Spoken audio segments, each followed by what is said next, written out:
እኔ ቦስ አትንካኝ። የባህል የሚያሹ ያማልተዩ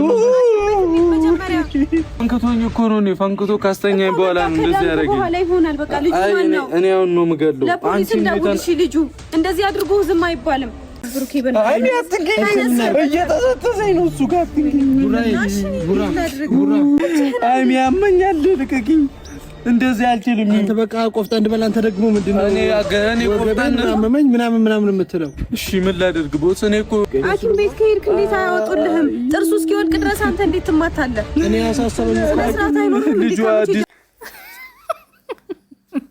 ኧረ ወይኔ ዛሬ አይዳ ኧረ ወይኔ ተዋናይ ብሩኬ ወደ ቆሰለ። ሰላም እንዴት ናችሁ? ውድና የተከበራችሁ በመላው ዓለም የምትገኙ ኢትዮጵያውያን እንዲሁም ኤርትራውያን የቻናሌ ቤተሰቦች እንዴት ናችሁ? እግዚአብሔር ይመስገን እኔ በጣም ሰላም ነኝ። በያላችሁበት ሰላም፣ ፍቅር፣ ጤና እመኝላችኋለሁ። ፈጣሪ አባካችንን ሰላም እንዲያደርግልን ህዝባችን ይጠብቅልን። ሁላችንም በየአመታችን እንጸልይ እያልኩኝ ይሄን ቪዲዮ ጀምሩ እንደተለመደው ላይክ፣ ሼር፣ ሰብስክራይብ በማድረግ ሰብስክራይብ ስታደርጉ የደወል ምልክቷን በመጫን ቤተሰብ ትሆኑ ዘንድ በአክብሮት እየጋበዝኩ የተሰማችሁን ሀሳብ አስተያየት በኮሜንት እንድሰጡኝ እያልኩኝ እንግዲህ ብሩኬና ሀይሚ ዛሬ ደስ የሚል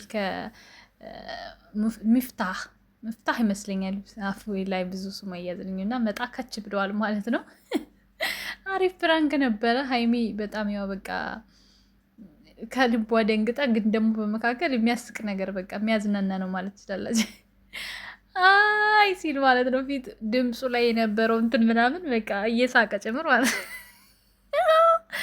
ደግሞ ማን ነው ስሙ? ሚፍታህ ደግሞ ዘለኝ ሲለው በዚህ ቁመቱና ሰውነቱ እንዴት ይቻላል? አይ ሀይሚ ለማንኛውም ማለት ነው በነገራችን ላይ እንደዚህ አስደንጋጭ ነገር በመሀላቸው ፈታ የሚያደርጉ ነገር አሉት እንጂ ያስደነግጣል። ግን ያው ፕራንክ ለሚደረገው ሰው ትንሽ አስደንጋጭ ነገር አለው። ምክንያቱም ድንገት መታ አሁን ይሄንን ስታየው እንደዚህ ተረጋግታ ራሱ ማውራቷ ራሱ በጣም ትደነቃለች። ሳታስቡት የሚመጣ ነገር እነሱ አስቦበት ቢያንስ ለኦዲየንስ ተናግረው ስለሆነ እኛ እንደነግጥም መጀመሪያ መግቢያውን ስለሚናገሩ ማለት ነው። እና የሚያስቁ ነገሮችን እያያችሁ ተዝናናላችሁ፣ ትስቃላችሁ። ግን ያ ፕራንክ ለሚደረገው ሰው ግን አስደንጋጭ ነገር ጥሩ አይደለም። ትንሽ የሚከብድ ነገር አለው ለዛ ሰው ማለት ነው። እና ምክንያቱም ሲመጣ ወደ እነሱ ወደ ተጠራበት ሰው ሲመጣ አስቡት። እንደዚህ አንድ ሰው ለዛውም የምትወዱ ሰው የራሳቸው የምትወዱ ሰው እንደዚህ ተገባብጦ ማለት ነው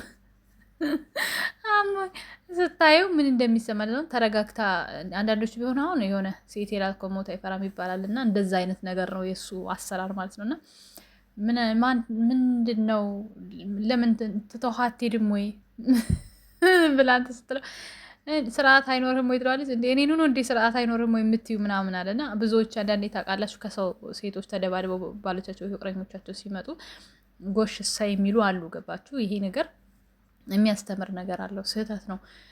አንዱ በተጣለ የጥል ደቦ የለውም ይላል የሀገሬ ሰውና፣ አንድ ሰው ስትጣሉ ሌላውም ተደርቦ በፍጹም መጣላት የለበትም። ነገሮችን በትዕግስት ማሳለፍ አለበት ብዬ አምናለሁ። ይሄ የራሴ ሀሳብና አስተያየት ነው። እናንተስ ምን ትላላችሁ በዚህ ጉዳይ ላይ ማለት ነው?